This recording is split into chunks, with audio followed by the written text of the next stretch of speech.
അടുത്തൊരു ബെല്ലോടുകൂടി കോട്ടയം നല്ലിടയൻ ഇടവക മക്കൾ അവതരിപ്പിക്കുന്ന നാടകം ആരംഭിക്കുന്നു. ചിറകുകൾ. നാടകത്തിന്റെ സുഗമമായ നടത്തിപ്പിന് വേദിയിലേക്ക് വെളിച്ചം വീശുന്ന ദീപങ്ങൾ അണച്ചു തരണമെന്ന് താല്പര്യപ്പെടുന്നു.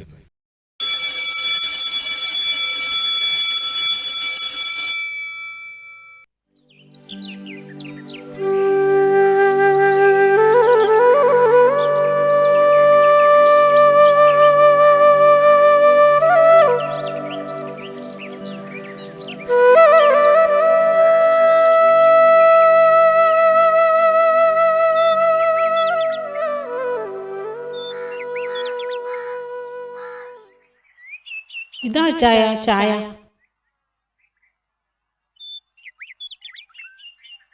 ഇന്നെന്താ പതിവില്ലാതെ നീ ചായയുമായി? ആ രാധിക വന്നില്ലേ? അവള് വരാനാകുന്നല്ലേ ഉള്ളൂ. ഞാനത് മറന്നു. അമ്മുവിനെ സ്കൂളിൽ വിടണ്ടേ? അത് കഴിഞ്ഞ് അവൾ വരും. ഏതായാലും നിന്റെ കൈകൊണ്ടുണ്ടാക്കിയ ചായ കുടിക്കാൻ പറ്റിയല്ലോ. ഓ, നിങ്ങൾക്ക് ഞാൻ ചായ ഉണ്ടാക്കി തരാറേ ഇല്ലല്ലോ. ഞാൻ വെറുതെ പറഞ്ഞതല്ലേ. നീ പിണങ്ങണ്ട. ആട്ടെ, ജോസുമോൻ വിളിച്ചോടി. അവന്റെ ഫ്ലൈറ്റ് എപ്പോഴാണെന്നാ പറഞ്ഞത്? ഇന്ന് വിളിച്ചില്ല, അവന് തിരക്കായിരിക്കും. ഇന്നലെ വിളിച്ചപ്പോ രാവിലെ എത്തുമെന്നാണ് പറഞ്ഞത്. ജോസുമോനും മക്കളുമൊക്കെ വരുമ്പോ നമ്മുടെ വീടിന്റെ മുഖച്ഛായ തന്നെ മാറും. കൊച്ചുമക്കളുടെ കളിയും ചിരിയും ഈ വീട് നിറയുമ്പോൾ എന്ത് സന്തോഷമായിരിക്കും. നമ്മുടെ പ്രായം പോലും മറന്നുപോകും നമ്മൾ, അല്ലേടേ? ആ അതെ, വർത്തമാനം പറഞ്ഞു തന്ന പണിയൊന്നും നടക്കില്ല. ചെറുക്കൻ ദാന്ന് പറയുന്നതിനുള്ളിൽ ഇങ്ങെത്തും. രാധികയാണെ കാണുന്നുമില്ല. നീ തിരക്ക് കൂട്ടണ്ടടി. അവൻ ഉച്ചയോടെ ഇങ്ങെത്തു. പിന്നെ രാധിക, അവൾ വരും. ജോസ്മോൻ വരുന്ന കാര്യം അറിഞ്ഞിട്ടല്ലേ അവൾ ഇന്നലെ പോയത്? അതെ, അവൾ ഉള്ളതുകൊണ്ട് എല്ലാം നന്നായി പോകുന്നുണ്ട്. അല്ലെങ്കിൽ സുഖമില്ലാത്ത ഞാൻ വളരെ കഷ്ടപ്പെട്ടേനെ. അതും ശരിയാ. അവളുടെ കാര്യം മഹാകഷ്ടമാണ്. ആരും സഹായമില്ലാതെ ആ കുട്ടിയുമായി വളരെ ബുദ്ധിമുട്ടിയാണ് അവൾ ജീവിക്കുന്നത്. നല്ല വിദ്യാഭ്യാസമുള്ളവളാണ് രാധിക. അവളുടെ പെരുമാറ്റത്തിൽ നിന്നും എനിക്കും അത് മനസ്സിലായി. എന്തു ചെയ്യാം, നിവർത്തികേട് കൊണ്ടാണ് ഈ അടുക്കള പണിക്ക് അവൾ വരുന്നത് തന്നെ. നമ്മോടുള്ള അവളുടെ സ്നേഹവും പെരുമാറ്റം കാണുമ്പോൾ നമ്മുടെ മോളാണെന്നേ തോന്നും. എനിക്കും അവളോട് അങ്ങനെ തന്നെയാണ് തോന്നിയിട്ടുള്ളത്. ഒരു മകളില്ലാത്ത കുറവ് തോന്നിയിട്ടേയില്ല. ഏതായാലും ഞാൻ അടുക്കളയിലേക്ക് ചെല്ലട്ടെ.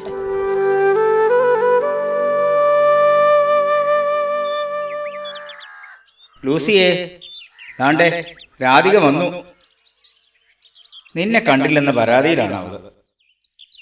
മോക്ക് സ്കൂളിൽ പോകാൻ ഒരുക്കി വന്നപ്പോ കുറച്ച് വൈകി പോയതാ. അത് സാരമില്ല. ജോസ്മോൻ ഇന്ന് എപ്പോഴെത്തും കൊച്ചിച്ചായ? അവൻ ഉച്ചയ്ക്ക് മുമ്പ് എത്തും. ആ, നിങ്ങൾ അടുക്കളയിലേക്ക് ഇല്ലു. ഞാൻ അല്പം ഒന്ന് കിടക്കട്ടെ.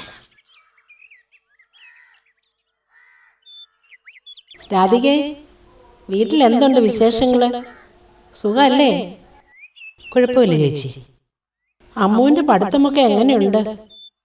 നന്നായി പഠിക്കുന്നുണ്ട്. അവളിലാണ് എൻ്റെ പ്രതീക്ഷ.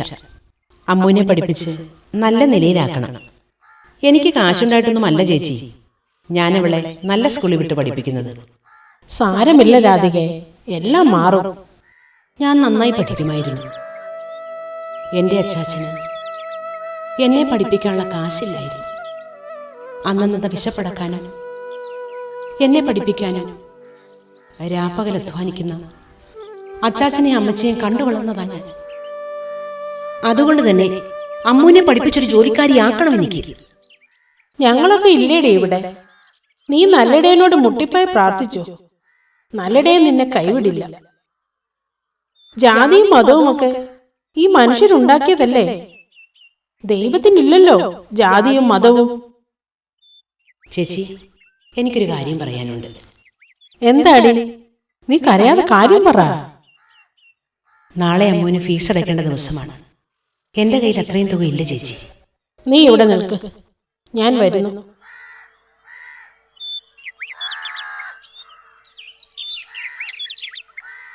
നീ ഇത് കൊണ്ടുപോയി കുഞ്ഞിന്റെ ഫീസ് അടയ്ക്ക്. പിന്നെ എന്താവശ്യമുണ്ടായാലും എന്നോട് പറയാൻ മടിക്കണ്ട. ശരി ചേച്ചി. നീ വാ, നമുക്ക് അടുക്കളയിലോട്ട് പോകാം.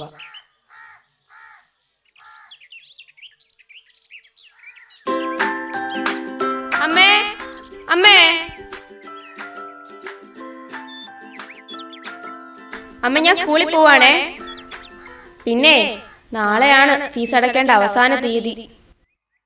അതെല്ലാം റെഡിയായിട്ടുണ്ട് മോനെ, നാളെ കൊടുക്കാം. അമ്മേ, അമ്മ ഈ വീട്ടുജോലിക്ക് പോകുന്നത് എനിക്ക് ഒട്ടും ഇഷ്ടമല്ല. അമ്മയ്ക്ക് നല്ല പഠിപ്പൊക്കെ ഉള്ളതല്ലേ, വേറെ ജോലി നോക്കിക്കൂടെ?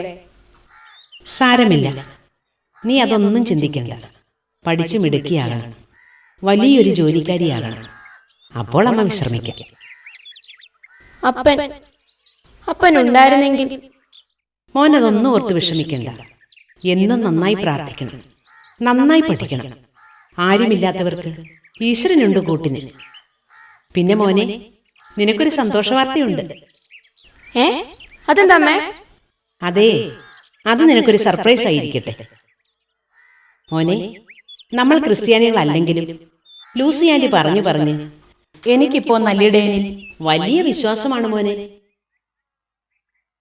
അയ്യോ, സമയം പോകുന്നമ്മേ, ഞാൻ സ്കൂളിൽ പോയിട്ട് വരാം. ശരി മോനെ, ടാറ്റാ. അച്ചായ, കോച്ചായ, എന്താടി വിളിച്ചത്? നിങ്ങളൊരു വാഴയില വെട്ടിക്കൊണ്ട് വാ. ജോസ്മോന് വാഴയിലയിൽ ഭക്ഷണം കഴിക്കാനാണ് ഇഷ്ടം.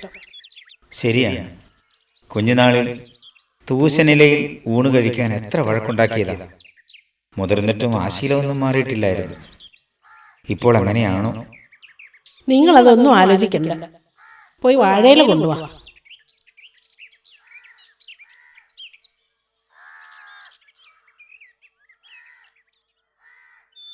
ലൂസി, ഇതാ വാഴയില.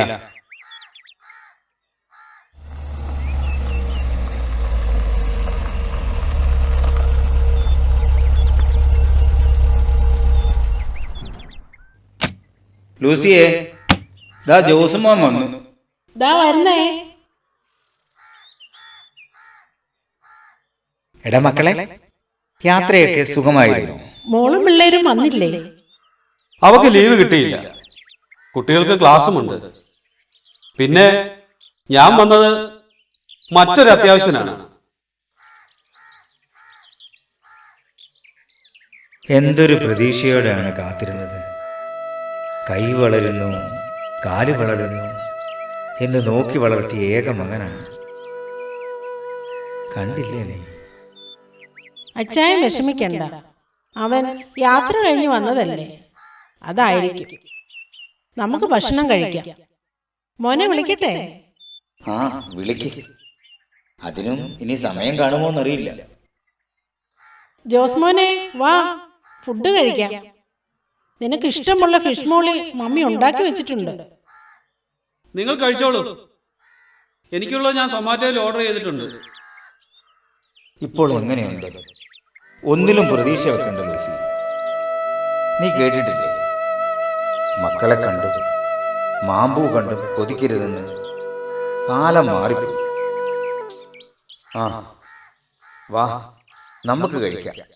ആ രാധിക എന്ത് ചെയ്യും? അവളുടെ ജോലിയൊന്നും തീർന്നില്ലേ? നീ അവളെ കൂടി വിളിക്കുക, നമുക്കിന്ന് ഒരുമിച്ച് കഴിക്കാം. രാധികേ വാ, ഊണ് കഴിക്കാം. അയ്യോ ചേച്ചി, ഞാൻ അടുക്കളയിൽ ഇരുന്ന് കഴിച്ചോളാം. രാധികേ, നീ ഈ കുടുംബത്തിലെ അംഗം തന്നെയാടി. നീ വാ, നമ്മൾക്ക് ഒരുമിച്ച് ഊണ് കഴിക്കാം.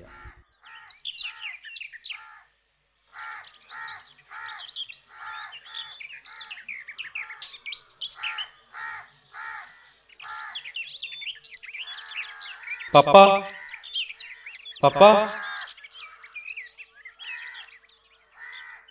പപ്പ, എനിക്കൊരു കാര്യം സംസാരിക്കാനുണ്ട്. പറയടാ. ഞാൻ കമ്പനിക്കാര്യത്തിനാണ് അത്യാവശ്യമായി വന്നത്. അതിൻ്റെ കൂടെ എൻ്റെ ഷെയറിൻ്റെ കാര്യത്തെക്കുറിച്ച് സംസാരിക്കാനുണ്ട്. പപ്പ, എനിക്ക് ഉടൻ തന്നെ എൻ്റെ ഷെയർ കിട്ടണം. ജോസ്മോനെ, നീ എന്താണ് ചോദിച്ചത്? മമ്മി കേട്ടില്ലേ? എനിക്ക് എൻ്റെ ഷെയർ ഉടൻ തന്നെ വേണം. അത് മോനെ, ഇതെല്ലാം ഞങ്ങളുടെ കാലശേഷം നിനക്കുള്ളതല്ലേ, പിന്നെ പെട്ടെന്നിപ്പോ? മനുഷ്യന്റെ കാര്യമില്ലേ, എന്താ എപ്പോഴാ ആവശ്യം വരുന്നെന്ന് പറയാൻ പറ്റുമോ? പിന്നെ എനിക്ക് ഈ വീടൊന്നും വേണ്ട. ബാക്കി സ്ഥലവും കട്ടപ്പനയില എസ്റ്റേറ്റും എൻ്റെ പേര് വേണം. എടാ, നീ അതിന് കണക്കൊന്നും പറയണ്ട. അതെല്ലാം നിനക്കുള്ളതല്ലേ? എന്ന് പറഞ്ഞാൽ പോരാ, അതെനിക്ക് എത്രയും വേഗം തരണം. ഈ മലമൂട്ടിൽ വന്നു കിടന്നിട്ട് ഞാൻ എന്ത് ചെയ്യാനാ? പിന്നെ കുട്ടികൾക്കും അവൾക്കും ഇവിടെ താമസിക്കാൻ ഒട്ടും താല്പര്യവുമില്ല. എന്നാലും അച്ചായ, അവൻ എങ്ങനെ മനസ്സ് വന്നു വീതം ചോദിക്കാൻ? നമ്മുടെ മകൻ ഒരുപാട് മാറിപ്പോയി ലൂസി. അവൻ വളർന്നത് നമ്മൾ അറിഞ്ഞില്ല. അവൻ ഇപ്പോഴും നമ്മുടെ മനസ്സിൽ കുഞ്ഞായിരുന്നു. അവിടെയാണ് നമ്മൾക്ക് തെറ്റിയത്. അതെ, ആ എല്ലാറ്റിനും തമ്പുരാൻ ഒരു വഴി കാണിക്കും. ചേച്ചി, ഇന്ന് ഭവന സന്ദർശനത്തിന് വികാരിയച്ഛൻ വരുന്ന ദിവസമല്ലേ? ഞാൻ വീടൊന്ന് വൃത്തിയാക്കട്ടെ.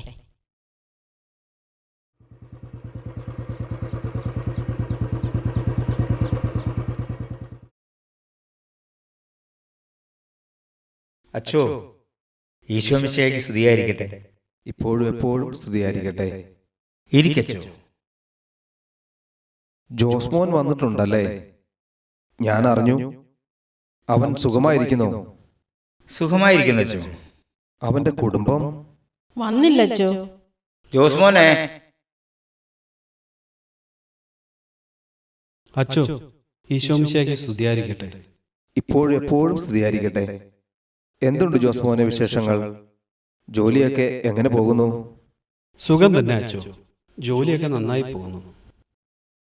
അച്ചോ, അവനിപ്പം വീതം വേണമെന്ന്. എന്നതാ ജോസ്മോനെ ഞാനീ കേൾക്കുന്നത്?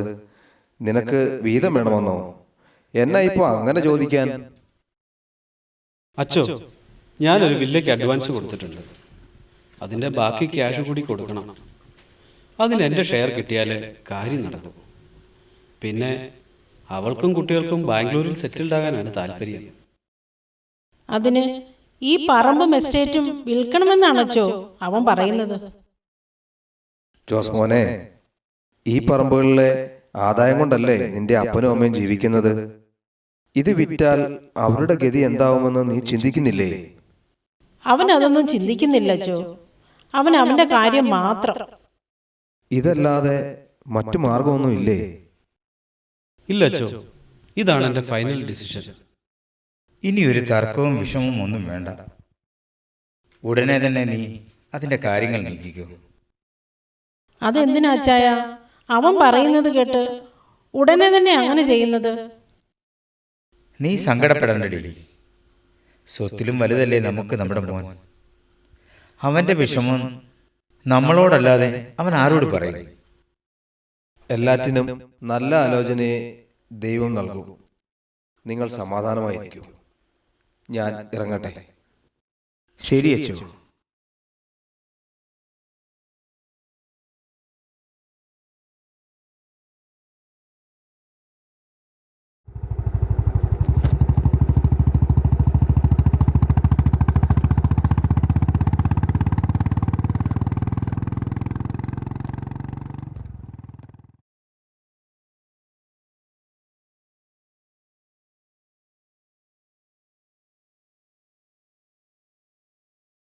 അടുത്തൊരു ചെറിയ രംഗത്തോടെ നാടകം അവസാനിക്കുന്നു. നാടകത്തിന്റെ അരങ്ങിലും അണിയറയിലും പ്രവർത്തിച്ചവരെ പരിചയപ്പെടുത്തുന്നു.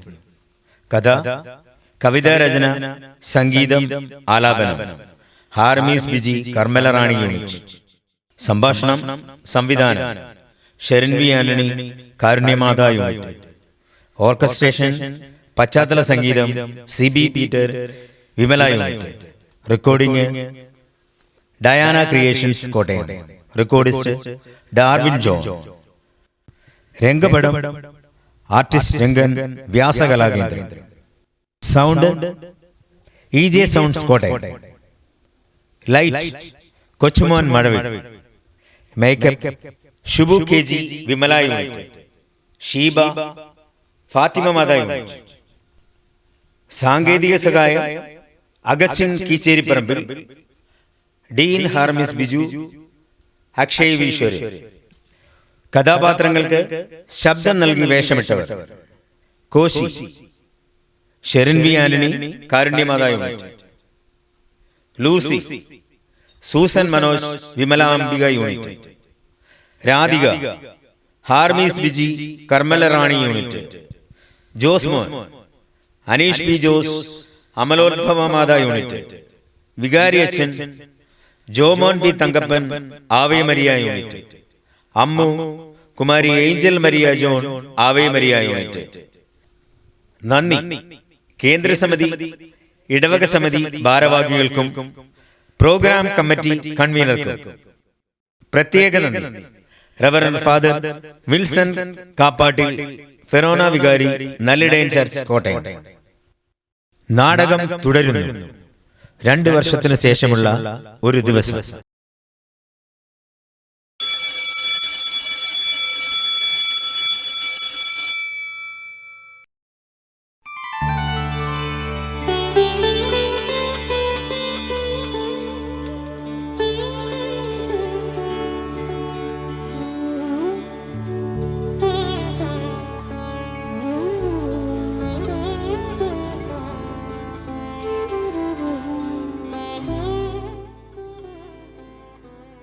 കഴിഞ്ഞ 2 വർഷത്തിനുള്ളിൽ നമ്മുടെ ജീവിതത്തിൽ എന്തൊക്കെയാണ് നടന്നതെന്ന് എനിക്ക് ചിന്തിക്കാൻ കൂടി കഴിയുന്നില്ല.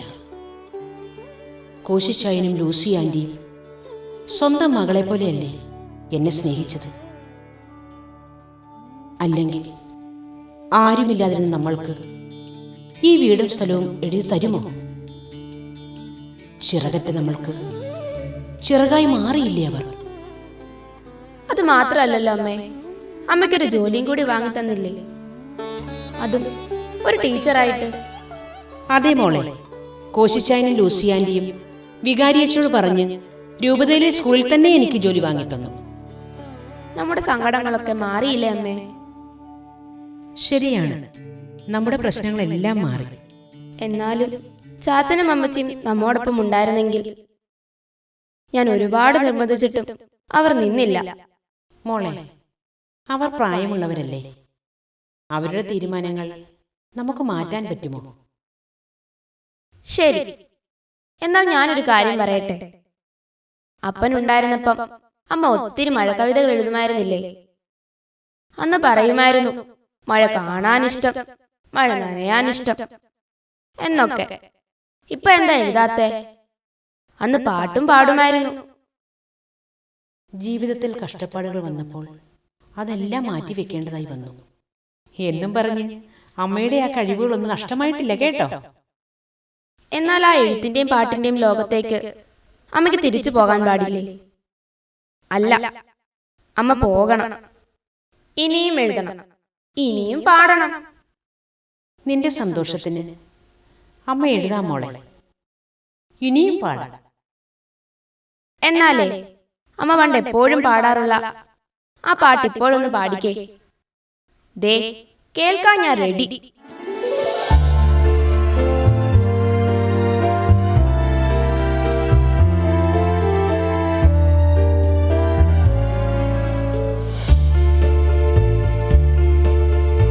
മഴയൊരു സുഖമുള്ള നോവ്,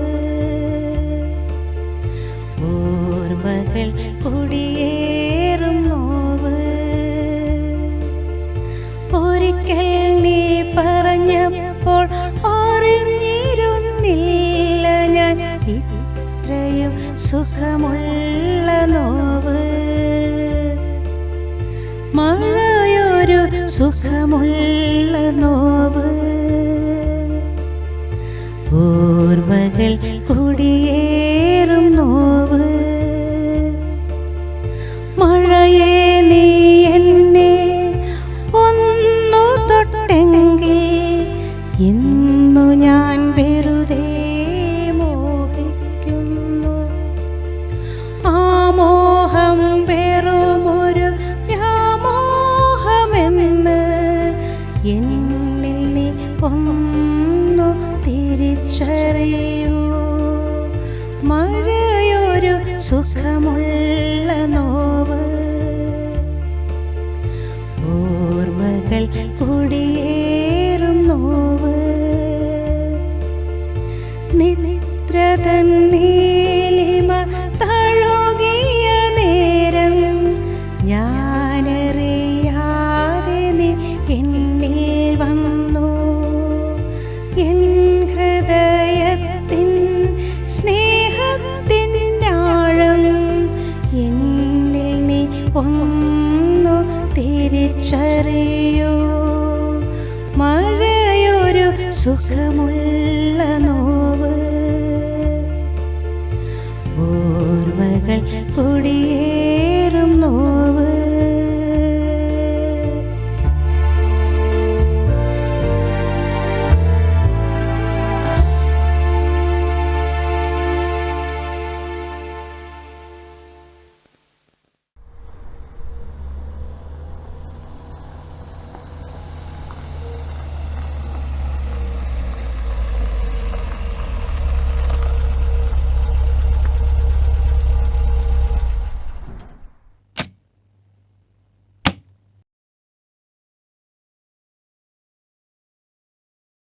ചേട്ടായി,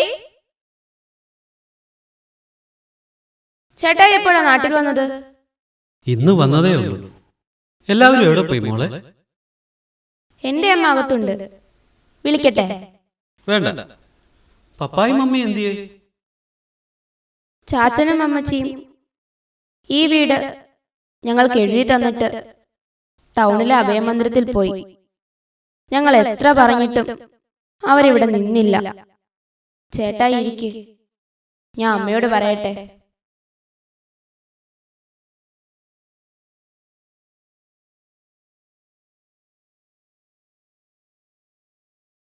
എടാ ജോസ്മോനെ, ഞങ്ങളിവിടെ ഈ അഭയമന്ദിരത്തിലുണ്ട്. ഞങ്ങളെപ്പോലെ ഒരുപാട് പേരുണ്ട് ഇവിടെ. ഞങ്ങൾക്കിവിടെ സുഖമാണ്. നീ സന്തോഷമായിരിക്കണം, അതാ ഞങ്ങൾക്ക് വേണ്ടത്. മോനെ, നിനക്ക് സുഖമല്ലേടാ?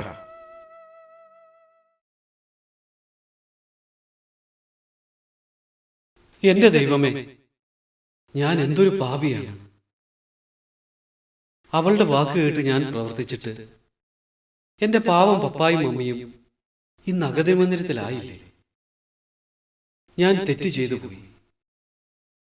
ഇല്ല, ഞാൻ സമ്മതിക്കില്ല. അവൾ എന്തു പറഞ്ഞാലും ഞാൻ അവരെ എൻ്റെ ഒപ്പം കൊണ്ടുപോകും. ഇനിയുള്ള കാലം അവർ എന്നോടൊപ്പം വേണം. അഗതി മന്ദിരങ്ങളിലേക്ക് മാതാപിതാക്കളെ തള്ളിവിടുന്ന മക്കളോട്, നിന്റെ ദൈവമായ കർത്താവ് തരുന്ന രാജ്യത്ത് നീ ദീർഘകാലം ജീവിച്ചിരിക്കേണ്ടതിന് നിന്റെ പിതാവിനെയും മാതാവിനെയും ബഹുമാനിക്കുക, സ്നേഹിക്കുക.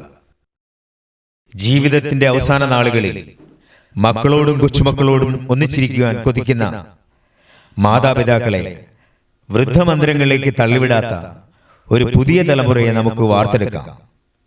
ആ മാതാപിതാക്കൾക്ക് നമ്മൾ ചിറകുകളായി മാറാം.